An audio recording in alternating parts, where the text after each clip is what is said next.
চিকিৎসার গাফিলতির অভিযোগ উঠল আসানসোল ভগৎ সিং মোড়ের নিকট একটি বেসরকারি হাসপাতালের বিরুদ্ধে। এই ঘটনাকে কেন্দ্র করে উত্তেজনার সৃষ্টি হয়। রোগীর পরিবারের অভিযোগ, সামান্য জ্বর নিয়ে গত রবিবার ওই বেসরকারি হাসপাতালে ভর্তি করা হয় এক ব্যক্তিকে। 2 দিন পার হয়ে গেলেও ডাক্তারের কোনো দেখা মেলেনি। তা সত্ত্বেও রোগীর চিকিৎসার জন্য এখনো পর্যন্ত প্রায় ৭৫,০০০ টাকা বিল তৈরি হয়ে গেছে। এর জেরে পরিবারের সদস্যদের মধ্যে ক্ষোভের সৃষ্টি হয়। আমাদের যখন বারবার জিজ্ঞেস করতে যাচ্ছে যে ডাক্তার এলো না কেন, ওরা চরম মেজাজে আমাদের কথা বলছে।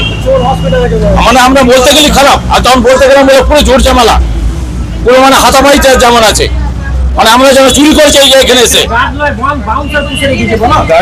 হ্যাঁ, গার্ডটা করছে, গার্ডের মধ্যে কতগুলো লেডিস আছে, মানে পুরো ধাক্কা মেরে বার করছে। তা আমরা কি মানে মূর্খ? আমরা কি জানি না? কিচ্ছু বলছে না। কেউ দেখতে গেলে সে ঠিক মতো দেখতে দিচ্ছে না। একজনের বেশি তারপর পেশেন্ট দেখা যাবে না, 8 ঘন্টা বেশি মানে দেখা যাবে না সেখানে। যাতে না পেশেন্টটাকে আমরা এখানে ডিসচার্জ করাতে পারি, কালকে ডিসচার্জ বিকেলবেলা বলছে পেশেন্টটাকে আমি ডিসচার্জ করাবো এখান থেকে, যাতে না আমরা ডিসচার্জ করাতে পারি। সেই ক্ষেত্রে পেশেন্টটাকে ওনারা কি করলো, সঙ্গে সঙ্গে ভেন্টিলেশন লাগিয়ে দিল, বেহোশের ইঞ্জেকশন দিয়ে এখন পেশেন্টটাকে বেহোশ করে রেখেছে এখন অব্দি, যাতে না পেশেন্টটাকে ডিসচার্জ করাতে পারে। খালি বিল বাড়াবার ধান্দা এগুলো।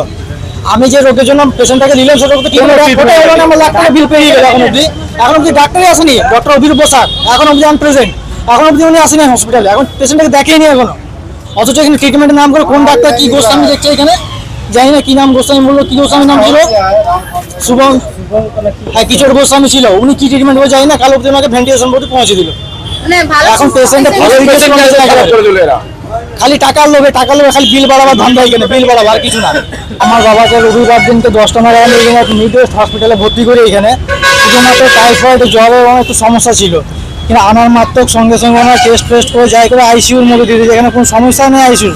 আমার বাবা নর্মালি বাড়ি থেকে খুব সুন্দরভাবে এসেছে, এখানে নিজের পায়ে হেঁটে এসেছে, আসার মাত্র আইসিউতে দিয়েছে, অক্সিজেন লাগিয়ে দিয়েছে, তারপর এখান থেকে আবার মাস্ক লাগিয়েছে, সেখান থেকে আবার কি ওনার ভেন্টিলেশন দিয়ে দিয়েছে। এখন বলছে পেশেন্টের সিরিয়াস কন্ডিশন, এখন এখান থেকে ডিসচার্জ করাতে যাচ্ছে, সেখান থেকে আবার ওনারা কালকে ডিসচার্জ করবো বললাম সেখান থেকে, তো ওনারা আবার কালকে কি করলো, আবার ভেন্টিলেশন লাগিয়ে দিল। ভেন্টিলেশন লাগানোর পর আবার বেহোশের ইঞ্জেকশন দিয়ে রেখে, যাতে আমরা এখানে পেশেন্টটা যাতে আমরা এখান থেকে ডিসচার্জ করাতে পারি।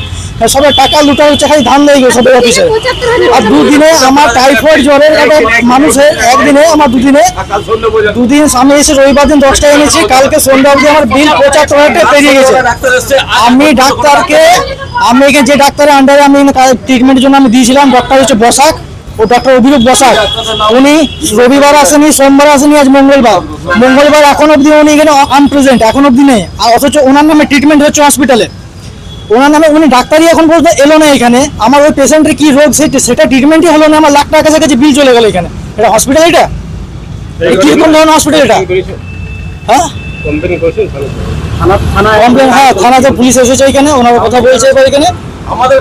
আমি যে সমস্যা নিয়ে এখানে এসেছিলাম সেই সমস্যার আমার ট্রিটমেন্ট এখনো অব্দি স্টার্ট হয়নি এখানে পেশেন্টটাকে, অথচ আমার এখানে পেশেন্টটাকে ভেন্টিলেশনে পৌঁছে দিল, অথচ পেশেন্টটাকে আমার ভেন্টিলেশনে পৌঁছে দিল, আর আমার লাখ টাকা বিল পেরিয়ে গেল এখন অব্দি। পেশেন্টের নাম হচ্ছে দিলীপ পাশি, বয়স হচ্ছে 52। আমার নাম সন্তোষ পাশি, আমি ওনার ছেলে, আমার নাকরসুতা নিউটন।